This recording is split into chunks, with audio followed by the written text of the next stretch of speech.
अस्सलाम वालेकुम वरहमतुल्लाहि वबरकातुहू। जनाब नूर महबूब आलम साहब, मोअज़्ज़िज़ हाज़रीन इकराम, मेरे तमाम मजलिसी रुफ़ा,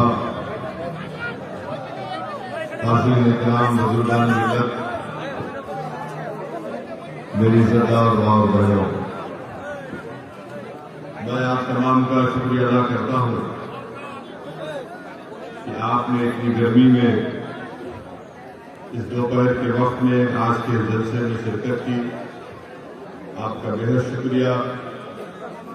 और मैं आपको ये बात बताने के लिए भी आया हूँ कि इंशाअल्लाह ताला मजलिस इत्तेहादुल मुस्लिमीन बंगाल की सरजमीन से अपने सियासी सफर का आगाज कर रही है और हमको यकीन है कि इंशाअल्लाह ताला आप तमाम की दुआएं, आप तमाम का साथ रहेगा। और मैं आपको इस बात का वादा भी कर रहा हूं और तयकीन भी दे रहा हूं कि हम सिर्फ इस एक इलेक्शन के लिए बंगाल को नहीं आए हैं, बल्कि इंशाअल्लाह ताला मैं जब तक जिंदा रहूंगा बंगाल में हर इलेक्शन लड़ेंगे, चाहे असेंबली का हो। और मेरे दुनिया से चले जाने के बाद भी मुझसे ज्यादा काबिल और बेरोज लोग आकर भी बंगाल में मजलिस इत्तेहादुल मुस्लिमीन के काम को जारी और सारी रखेंगे। तीसरी अहम बात मैं आपको बताना चाहूंगा कि इस आने वाले असेंबली इलेक्शन में इंशाअल्लाह ताला जलंगी और सागरदेवी से मजलिस इत्तेहादुल मुस्लिमीन का उम्मीदवार इस इलेक्शन में लड़ेगा इंशाअल्लाह ताला। और दूसरे मुकामात, दूसरे असेंबली कॉन्स्टिट्यूंसीज के ताल्लुक से इंशाअल्लाह 1-2 दिन के अंदर हम लोग फैसला करके बताएंगे। मगर आप मुतमईन रहिए कि बंगाल की सरजमीन पर जो कोई भी इलेक्शन होगा, MIM पार्टी अपना हरा झंडा लेकर इलेक्शन में जरूर लड़ेगी इंशाअल्लाह। मैं हमारे तमाम बंगाल के मेरे मजलिस इत्तेहादुल मुस्लिमीन के तमाम साथियों को, मेंबर्स को उनका शुक्रिया अदा करता हूं कि बड़ी मुसीबत और मुश्किलात का उनको सामना करना पड़ा।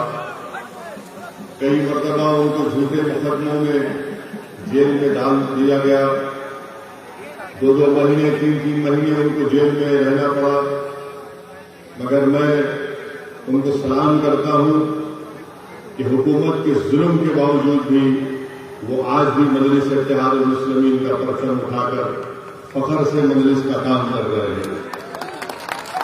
मैं साथ ही साथ बंगाल की इस TMC हुकूमत को बताना चाहूंगा कि आपने मजलिस के मेंबर्स के ऊपर जुल्म किया, झूठे केसेस डाले, उनको 2-2 महीने, 3-3 महीने जेल में रखा। मगर TMC को ये बात महसूस कर लेना चाहिए कि अब तो ये तो हमारी शुरुआत है,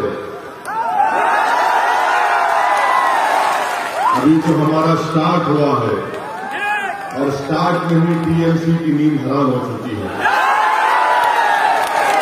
इंशाअल्लाह ताला यकीनन हमको और आपको मिलकर मेहनत करना है, जस्तजू करना है और हमको हालात से नाउम्मीद नहीं होना है।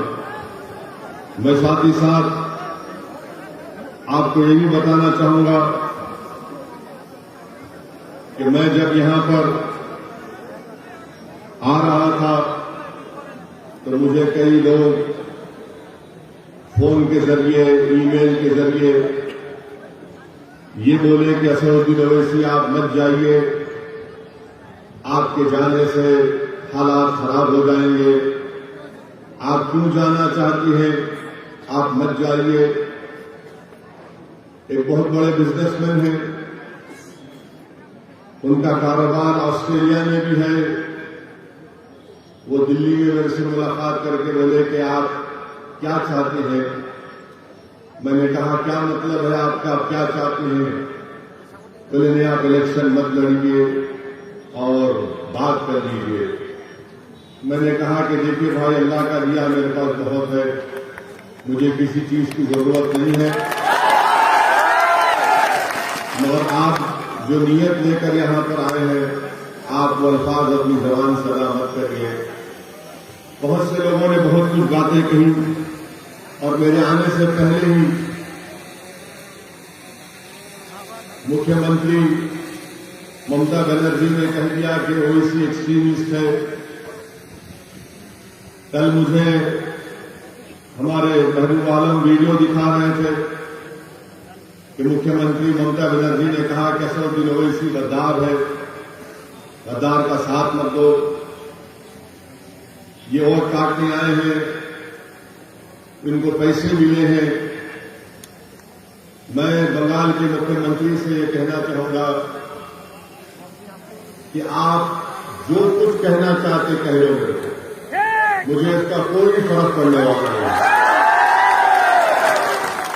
हम मुख्यमंत्री साहिबा को बताना चाहेंगे कि ममता बनर्जी मेरी इज्जत और जिल्लत का देने वाला अल्लाह है, आप नहीं दे सकते हो। आप जो कुछ बोलना चाहते बोलो, आप, मैं सुनने तैयार हूं।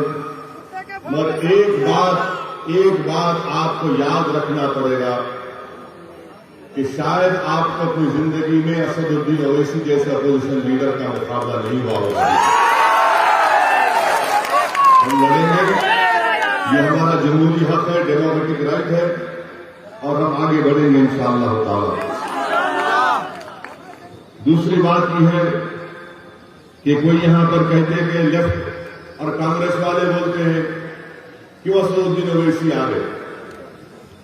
टीएमसी, कांग्रेस, वाम और बीजेपी, ये चारों मेरे बारे में एक बात जरूर कहते हैं, ये चारों एक बात पे मुत्तफिक है। कांग्रेस भी वही बात, लेफ्ट भी वही बात कि आप यहां पर क्यों आकर वोट को काटते हैं। मैं पूछना चाहता हूं टीएमसी के लोगों से, कांग्रेस और वाम के लेफ्ट के लोगों से, क्या बंगाल का वोटर आपका गुलाम है? क्या आपकी बात सुनेगा? बंगाल का वोटर जिसको चाहे वोट देगा, मुझे देगा या नहीं देगा, मगर आप कब से बोलना शुरू कर दिए कि नहीं आओ। मेरे अजीज दोस्तों, मेरी इज्जतदार मां और बहनों, 70 साल से आप लोगों ने कांग्रेस को वोट दिया, लेफ्ट फ्रंट को वोट दिया, 10 साल आपने टीएमसी को वोट दिया, और इन तीनों पार्टीज ने आपसे वोट लेकर ये कहा कि हम हिंदुत्व को रोकेंगे, हम आपका डेवलपमेंट करेंगे, हम आपसे इंसाफ करेंगे। मगर मैं आपको बता रहा हूं कि बंगाल के दलितों को और खास तौर से मुस्लिम अक़लियत को ना इंसाफ मिला, ना उनका डेवलपमेंट हुआ, ना ये लोग बंगाल में हिंदुत्व की तहजीब को या उसके पॉलिटिकल गलबे को रोक सके। ये इनकी नाकामी की वजह से हिंदुत्व आज बंगाल में आगे बढ़ रहा है। 70 साल से धोखा दिया और आपका वोट हासिल किया। मेरे अजीज दोस्तों और बुजुर्गों, ममता बनर्जी क्या कहती है कि मैं मुसलमानों की प्रोटेक्टर हूं। ममता बनर्जी हर जगह कहती है, अभी इस इलेक्शन में नहीं बोल रही है, मगर हम ममता बनर्जी को बताना चाह रहे हैं, आप जरूर बंगाल के मुख्यमंत्री हैं, मगर हमारा प्रोटेक्टर तो सिर्फ अल्लाह ही रहेगा, आपके प्रोटेक्शन की जरूरत नहीं है।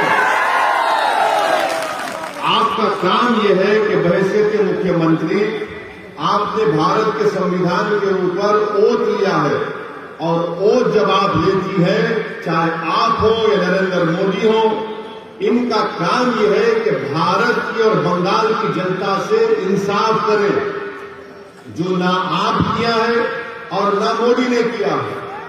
दोनों ने इंसाफ नहीं किया है, दोनों ने इंसाफ नहीं किया है। और चौथी बात ये कि ममता बनर्जी ने मेरे आने से पहले माशाअल्लाह मैं शुक्रिया अदा करता हूं मैडम चीफ मिनिस्टर का कि दूल्हे के आने से पहले उन्होंने दूल्हे के बारे में बात करना शुरू किया। हर जगह टीवी चैनल पर जलसे में बहुत अच्छा है, आप बोलिए जरूर, क्योंकि मुझे मालूम है कि आपके दिमाग में असदुद्दीन ओवैसी आपको दर्द पहुंचा रहा है, इसलिए ममता बनर्जी बोल रही है। हम ममता बनर्जी से टीएमसी से पूछना चाहते हैं, 10 साल से आपको सत्ता मिली बंगाल में, आपने अभी अपने पार्टी का इलेक्शन मैनिफेस्टो रिलीज किया। इलेक्शन मैनिफेस्टो में एक वर्ड नहीं है मुस्लिम, एक वर्ड नहीं है, और आप उसमें लिखते भी नहीं है कि आपने 10 साल में मुस्लिम माइनॉरिटीज के लिए क्या किया। आपने मुस्लिम माइनॉरिटीज के लिए कौन सा काम किया बताइए ना, वो भी नहीं बता दिया। और फिर आप ये भी बोलते हैं कि मैं ममता बनर्जी ये भी कहती है कि मैं माइनॉरिटी की मिनिस्टर भी हूं, वो पोस्ट मेरे पास है। तो बताइए ना आपने क्या किया, कुछ तो किया होगा ना आपने, तो बताइए आपने क्या किया।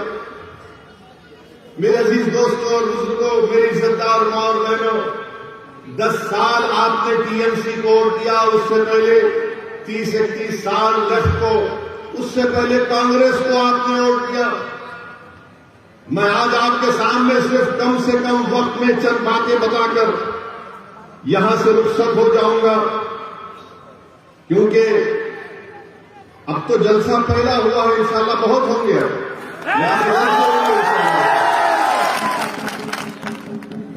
मैडम चीफ मिनिस्टर कुछ नहीं बता सकती है। मैडम चीफ मिनिस्टर क्या दिखाती है? मुसलमानों के ईद के दिन आकर सर पे अपने पल्ले सर पे ओढ़ के ऐसा क्या करते, और आप लोग क्या करते? ओ उससे पेट भरता, उससे नौकरी मिलती, बच्चों को स्कूल मिलता, अस्पताल मिलता, पुलिस से जुल्म का खात्मा होता। और ये इनका ड्रामा, सर पे ओढ़ो, हाथ उठाओ, अल्लाहू अकबर,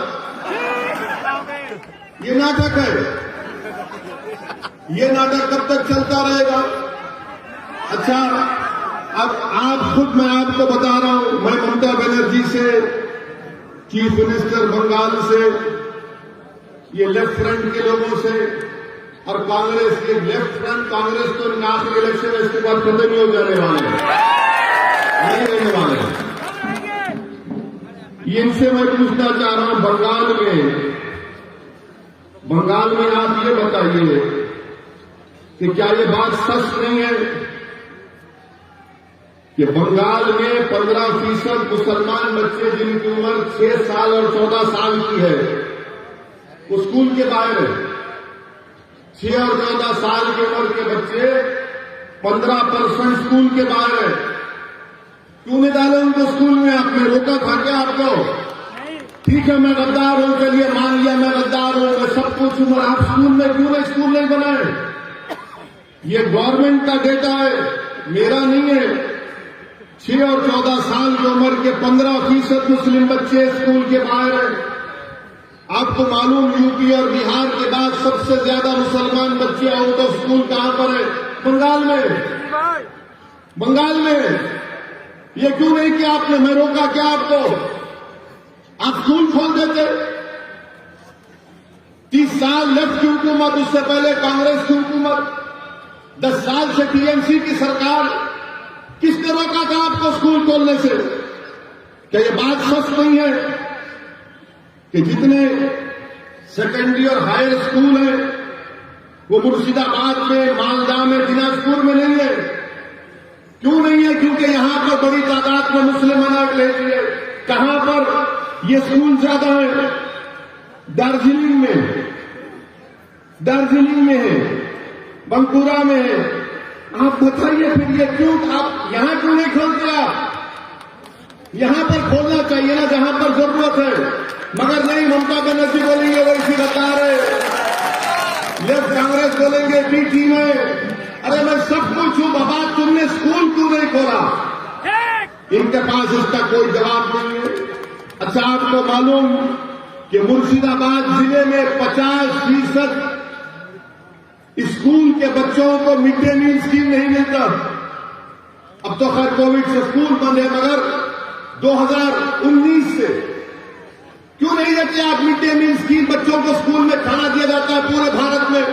50% स्कूल्स में मुर्शिदाबाद में मिड डे मील स्कीम नहीं दिया जाता। क्यों नहीं दिया जाता? ठीक है ममता दीदी, मैं गद्दार हूं, मानता हूं कांग्रेस के वालों में भी टीम हूं, बताओ फिर तुम स्कूल में खाना क्यों नहीं देते? ये तुम्हारा डेटा है, मेरा नहीं है। और फिर लेफ्ट के लोग बोलते हैं मुसलमान को जमीन दिए। 3/4 Muslims of Bengal have no land, जमीन नहीं दिए और अब झूठ बोलते हैं मेरे अजीज दोस्तों और बुजुर्गों। फिर उसके बाद आप देख लीजिए कि 6 सबसे बदतरीन डिस्ट्रिक्ट जो है हेल्थ के एतबार से, 3 के 3 तो 50% मुस्लिम माइनॉरिटी के डिस्ट्रिक्ट है। आप क्यों नहीं खोले अस्पताल वहां पर? खोलना था ना, मैं होता आपको। ठीक है, मैं गद्दार हूं, बी टीम हूं, मैं उनसे पैसे लिया, जो भी हूं, गलत बात है। ये काम आप क्यों नहीं करे? इनको इसी बात का हम सब सवाल करते हैं तो इनको तकलीफ हो जाती है। और मैं मुर्शिदाबाद की हमारी मां और बहनों को बताना चाह रहा हूं, मुर्शिदाबाद जिले के मां और बहनों को बताना चाह रहा हूं कि 50% हमारी मां और बहनें बीड़ी बनाती हैं। अब आप मेरी बात सुन लो। क्या आपने टीएमसी और कांग्रेस लेफ्ट के किसी एक लीडर से सुना कि नरेंद्र मोदी की सरकार एक नया रूल बना रही टोबैको के ऊपर, तंबाकू के ऊपर, उससे लाखों बीड़ी बनाने वालों की नौकरियां चले जाएंगी? मैं 1 महीना पहले नरेंद्र मोदी की हुकूमत को गवर्नमेंट को लेकर लिखा कि क्वार्टर अमेंडमेंट्स मत लाइए। भारत में 85 लाख बीड़ी बनाने वाली और उसमें 70% महिलाएं। अगर वो क्वार्टा का अमेंडमेंट आएगा तो लाखों नौकरियां चले जाएंगी बीड़ियों की। इस पर कोई टीएमसी क्यों नहीं बोलती? क्यों नहीं बोलती ममता बनर्जी मोदी को?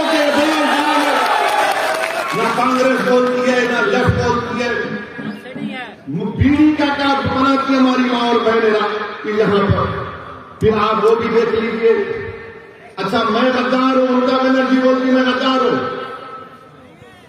कांग्रेस बोलती कि मैं बी टीम। अच्छा, ये बताओ पूरे बंगाल में 25.4% घर में टैप वाटर है, पानी का टैप वाटर है। मुसलमान को खाली 15% क्यों है? गद्दारों को पानी नहीं पिलाते ममता बनर्जी? आप बी टीम को पानी नहीं पिलाते क्या? 15% मुस्लिम के पास। अच्छा, ड्रेनेज लाइन पूरे बंगाल में 31.6% घर में ड्रेनेज लाइन है। कितने मुस्लिम माइनॉरिटी के पास है? 15.2%। क्या हम ठीक है, मुझे गाली दो, आप दिन भर के गाली दो, चाहे आपका दिल मुतमईन होता होगा, रात में अच्छी नींद आती हो, मगर ये सवाल का जवाब दो। इस सवाल का जवाब कौन देगा?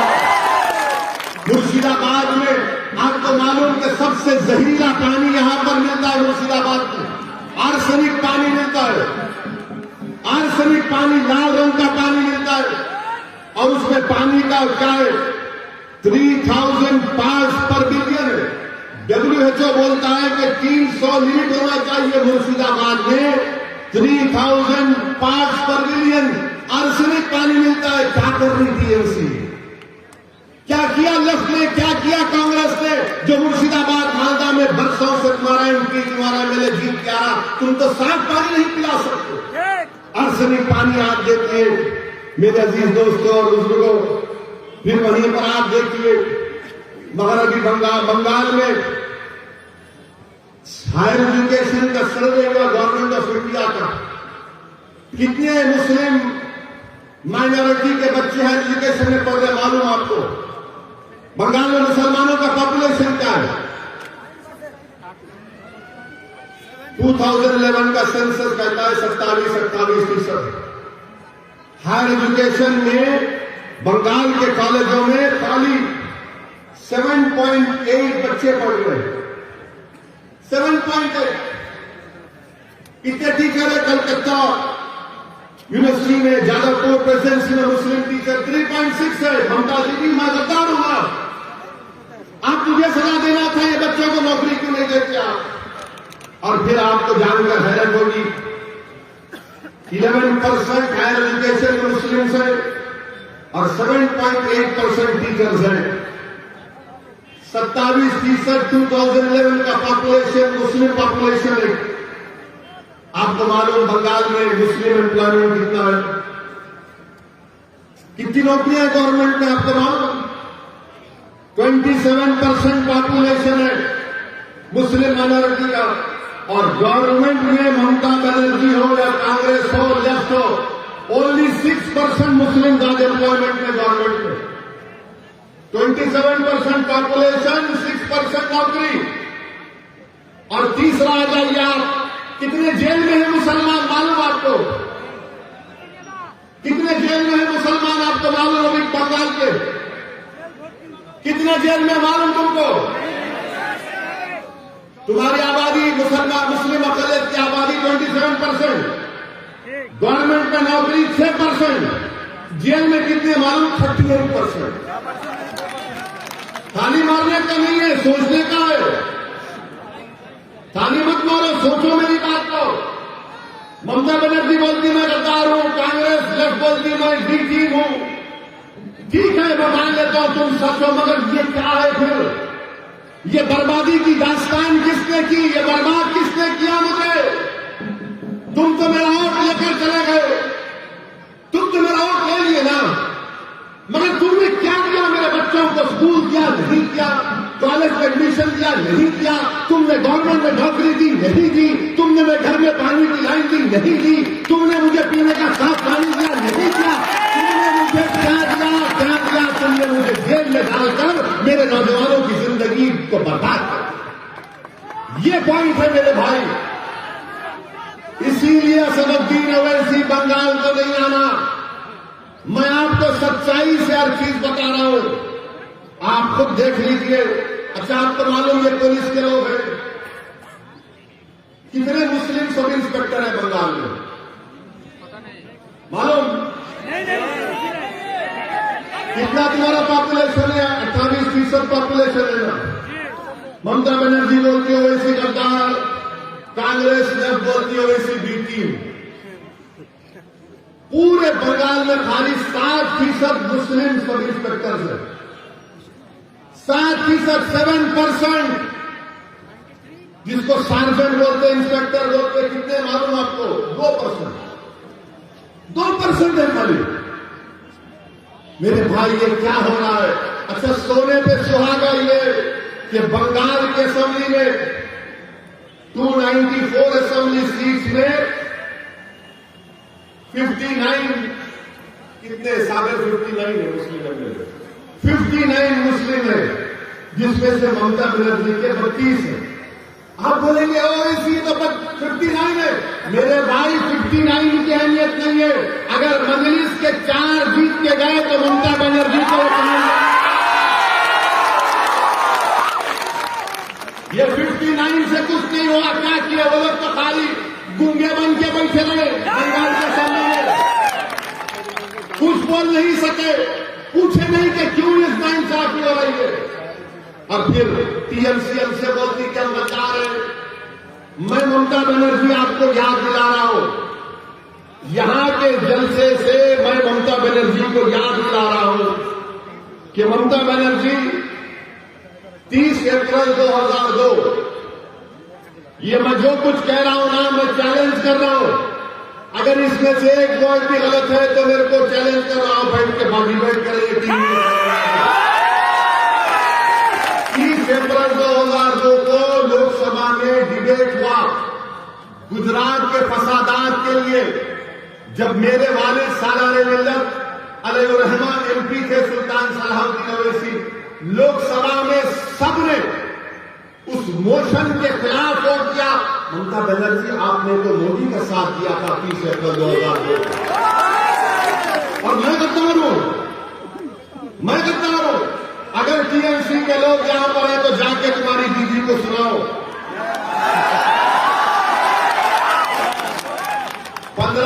सितंबर 2003 टाइम्स ऑफ इंडिया अखबार की रिपोर्ट है। क्या तारीख? 15 सितंबर 2003। ममता बनर्जी क्या कहती है उसमें? ममता बनर्जी आरएसएस के लोगों से मिलती है और मिलकर बोलती है कि आरएसएस के लोग देश प्रेमी है। और ममता बनर्जी बोलती है उनको कि अगर तुम 1% मेरा साथ दिए तो मैं बंगाल की पूरे मुकद्दर को चेंज कर दूंगी। ममता बनर्जी, तुमने तो 2003 में आरएसएस से हाथ मिला लिया था और आज तुम असदुद्दीन ओवैसी को गद्दार कहती हो। 2003 का 15 सितंबर 2003 का। अच्छा, फिर ममता बनर्जी 2019 का पार्लियामेंट इलेक्शन हुआ। पार्लियामेंट के चुनाव में आप बताइए कि आपने बीजेपी को वोट दिया? कितनों ने बीजेपी को वोट दे दिया? आप बताओ। शर्मा ने धरना ने कितने टीएमसी को वोट दिया? दोनों भाई हुआ तो बात है। अच्छा, 18 बीजेपी कैसा जीत गई? 18 बीजेपी कैसा जीत गई बंगाल से? मैं तो नहीं था ना, हजार तो नहीं था, बीजेपी भी नहीं थी, तो बीजेपी मोदी 18 कैसे जीत गया? टीएमसी का ममता का वोटर मोदी के गोद में बैठ के चाय पी रहा और ममता बनर्जी टीएमसी, लेफ्ट, कांग्रेस हमको गद्दार, बीटी क्या क्या गाली देते। अच्छा, फिर रिजल्ट आया तो ममता बनर्जी ने क्या कहा था? मीडिया ने जाकर ममता बनर्जी से क्या पूछा? ए दीदी, बीजेपी इतना जीत गई, क्या मुस्लिम की वजह से हुआ? मीडिया को भी शौक खाली मुसलमान से है। तो ममता बनर्जी ने क्या कहा कि हाँ, गाय दूध देती है तो कभी गाय लात भी मारती है। कहा था, मेरे को जवाब दो, तुम इंसान हो तुम गाय हो? अगर कोई बंगाल का मुसलमान है वो इंसान है या गाय है? तुम इंसान हो या गाय हो? जोर से बोलो, तुम इंसान हो या गाय हो? तुम 2 टांग के हो या 4 टांग के हो? तो किसने अख्तियार दिया मुख्यमंत्री को कहने के लिए तुम 4 टांग की गाय है? किसने दिया बताओ? अच्छा, फिर मुख्यमंत्री ने क्या कहा? गाय दूध देती है, हम ले लेते हैं, नाथ को कबूल कर लेते हैं। ममता बनर्जी, हम गाय नहीं है, इंसान है, और इंसान को नौकरी की जरूरत है, इंसान को पानी की जरूरत है, इंसान को घर की जरूरत है, इंसान को नौकरी की जरूरत है, इंसान को स्कूल की जरूरत है, इंसान को खाने की जरूरत है। मगर दीदी, आपने क्या किया? आपने तो दूध भी पी लिया, मलाई भी खा ली, मिष्टी गोई भी खा ली, अब हमारे पास कुछ नहीं बचा है। मैं आपको गाय के रूप में नहीं देखता, मैं आपको इंसान के रूप में देखता हूं। मजलिस इत्तेहादुल मुस्लिमीन जिनको भारत का बावकार इंसान के तौर पर देखती है। मैं तुम्हारे से दूध लेने नहीं आया हूं, मैं तुम्हारा हक दिलाने के लिए आया हूं यहाँ पर। मैं तुम्हारे को भारत के संविधान में जो आपका जायज मुकाम है उसको दिलाने के लिए आया हूं। मैं इंसान को इंसान के रूप में उसकी इज्जत बहाल करने के लिए आया हूं। आपको इंसान के तौर पर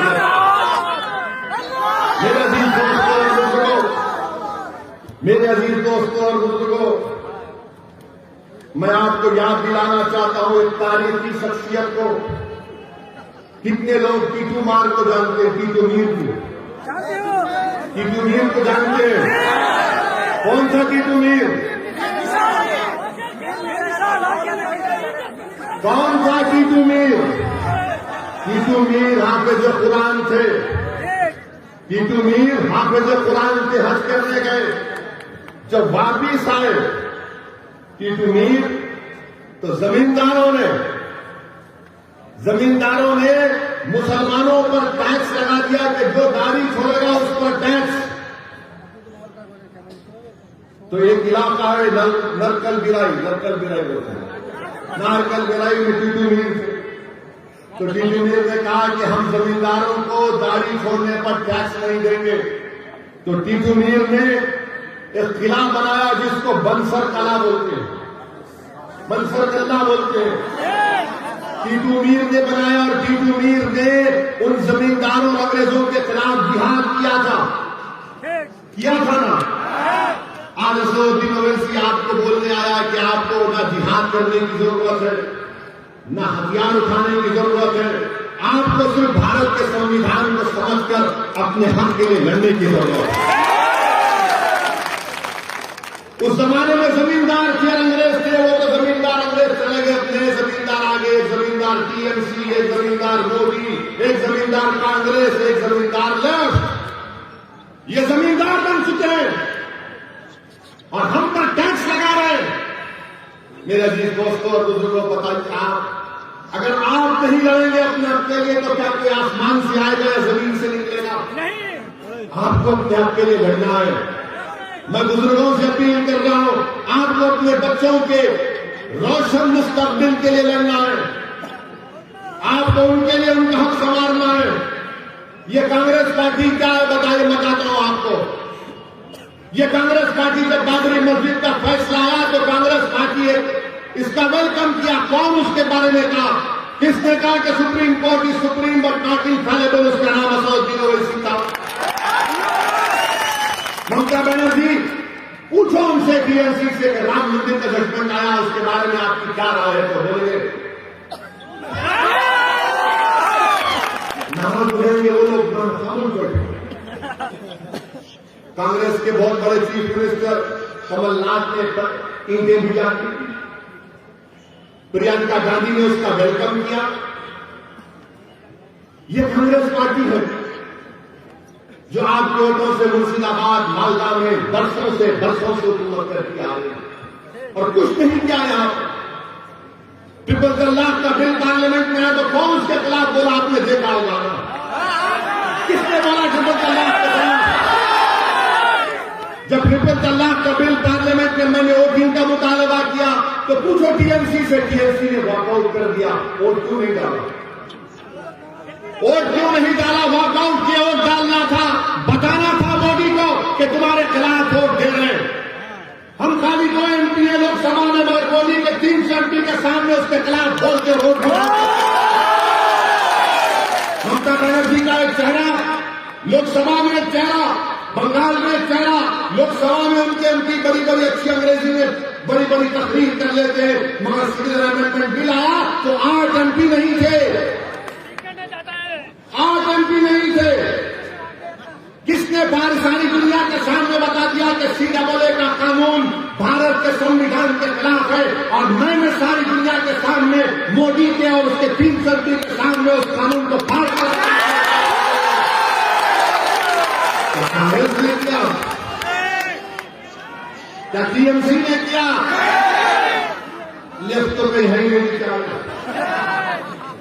ये कांग्रेस और लेफ्ट तो मेडिकल शॉप में जब जाते हैं दवा लेने के लिए तो दवा के नीचे लिखा होता कि कब बनी, date of manufacture, date of expiry. ये कांग्रेस लेफ्ट का डेट ऑफ एक्सपायरी हो चुका, इनसे कुछ नहीं होगा, इनसे कुछ नहीं होगा अब कांग्रेस और लेफ्ट फ्रंट से। ये लेफ्ट के लोग बर्बाद कर दिए पूरे बंगाल के मुस्लिम अक़लियतों को। अगर आज बंगाल में मुसलमान परेशान हैं तो लेफ्ट की वजह से इन्होंने बर्बाद कर दिया। कुछ नहीं किया, कुछ नहीं किया।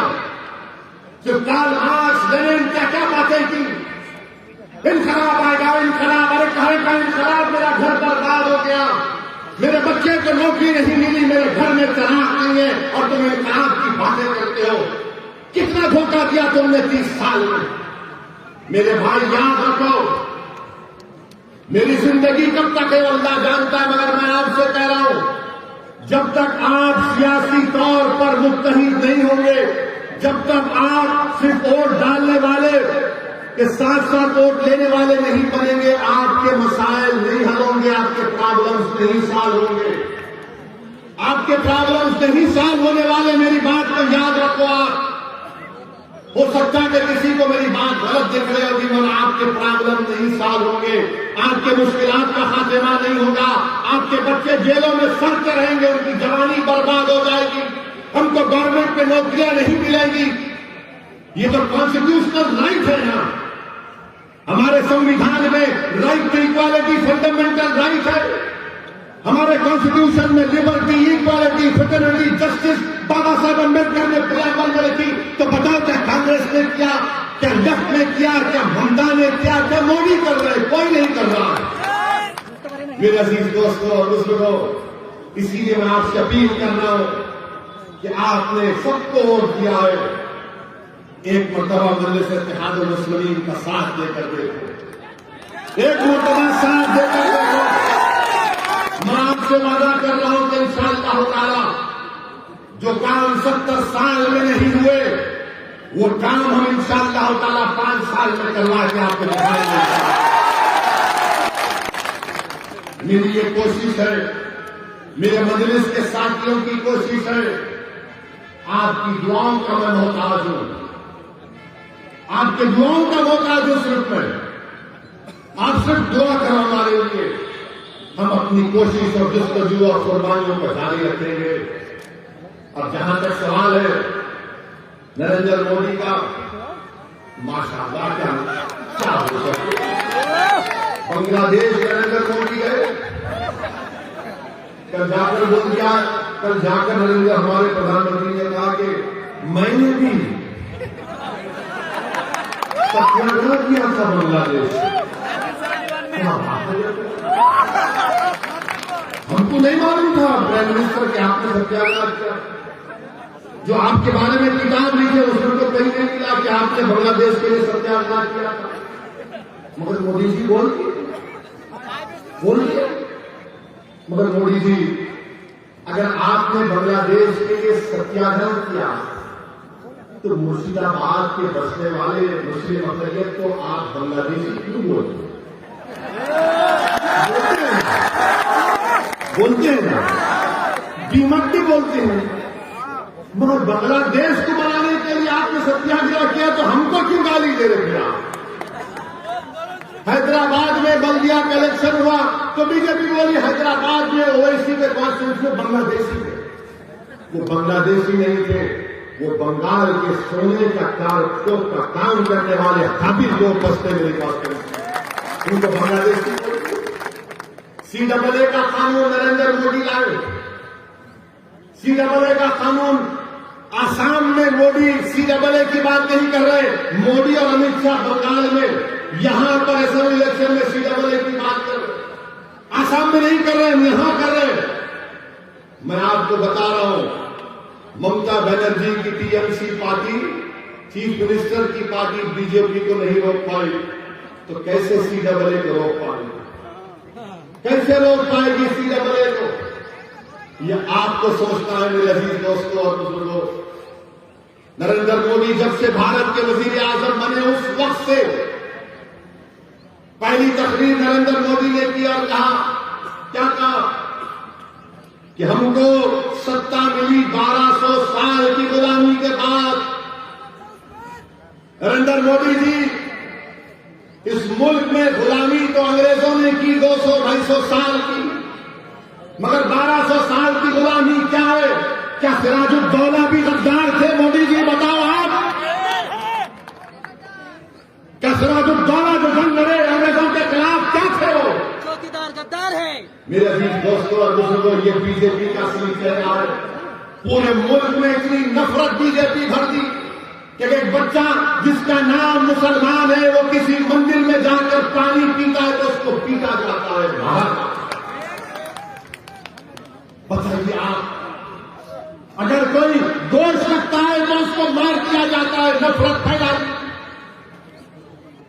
कोई अगर मुसलमान है तो उसको कहा जाता है जिहादी है, कोई ट्राइबल है तो नक्सल कहा जाता है,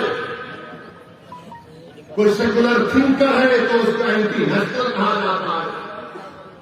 मेरे अजीज दोस्तों और बुजुर्गों, ये रात लंबी होने वाली है। मैं बार बार कह रहा हूं, इस रात, ये रात बड़ी लंबी रहने वाली है, याद रखो। अगर तुम इन तमाम सियासी पार्टियों पर भरोसा करोगे तो याद रखो नुकसान उठाओगे, नुकसान उठाओगे। मैं डराने के लिए नहीं कह रहा हूं, फिरका परस्ती इतनी बढ़ चुकी है, इतनी फिरका परस्ती बढ़ गई कि ममता बनर्जी इस इलेक्शन में आकर कहती है कि मैं हिंदू ब्राह्मण हूं।